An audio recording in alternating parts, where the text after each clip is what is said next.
There are going to be times when you come to the coaching session and find that your client has a burning topic that they must talk about right now. It's something that just occurred before the coaching session, and they can't wait to talk with you about it. I have thoughts about this type of coaching situation, how you might handle it in this video.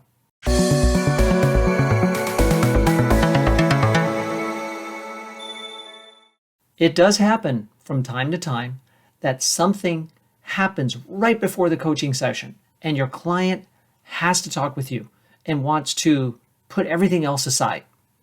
So you as the coach naturally feel like you should drop everything and attend to this topic with your client. For example, your client finds out right before the coaching session that their manager has been reassigned and now they have a new manager.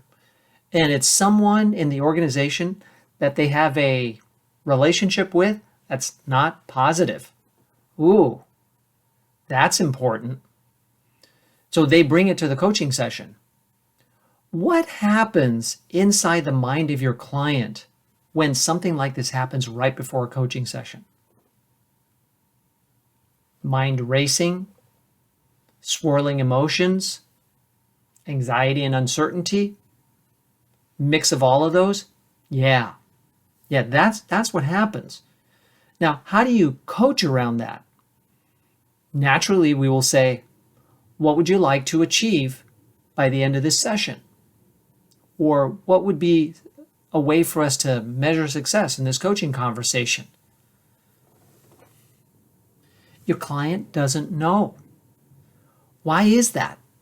It's because it's too fresh.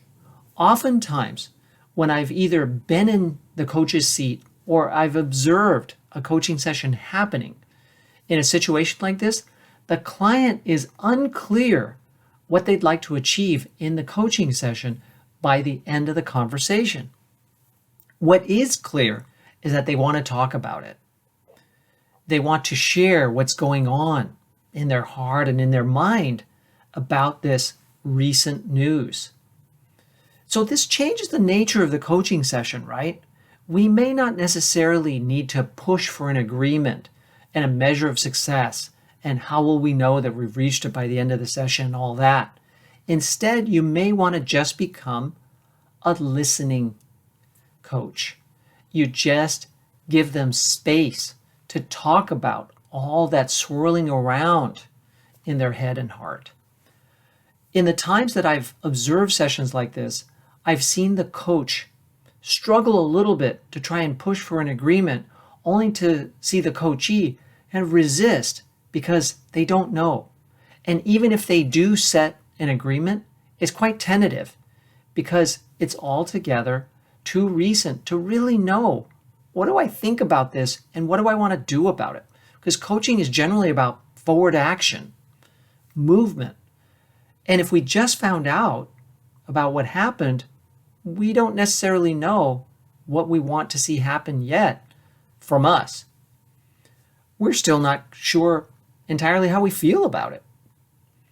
So keep that in mind when this happens. It's okay if it seems like the client just can't establish an agreement because it's probably tentative anyway. It could fall apart during the coaching conversation as you realize that your client is still processing this issue. And that's the key. When clients come to a session ready with something to talk about, they've generally processed it in advance of the coaching session and know what they want to achieve, but they're not sure exactly how to achieve it. In this case, they come to the session not having processed it in advance. They don't know what they want to achieve. They just are hoping that the coach can open up the conversation and just hear them out. I hope this video helps you the next time you run into this situation and gives you some ideas on how to handle it. Just be present and lend your ear. If you have your own style of dealing with a situation like this or your own examples, I'd love to hear about it. Please post them in the comments below. And of course, if this video has been helpful, like it, comment on it, and share it with others, and subscribe to the channel. And lastly, if you believe that my content here has helped you as a newer coach, consider going deeper with me. I'm a faculty member of the Center for Executive Coaching, and I lead online training sessions most weeks of the year, and I also lead in-person seminars several times a year. Those are two different ways you can learn from me at different paces, different budgets to suit the style of learning that works best for you. Email me at michael@BAECexecutivecoach.com to learn more, or visit the centerforexecutivecoaching.com to see all the options that we offer.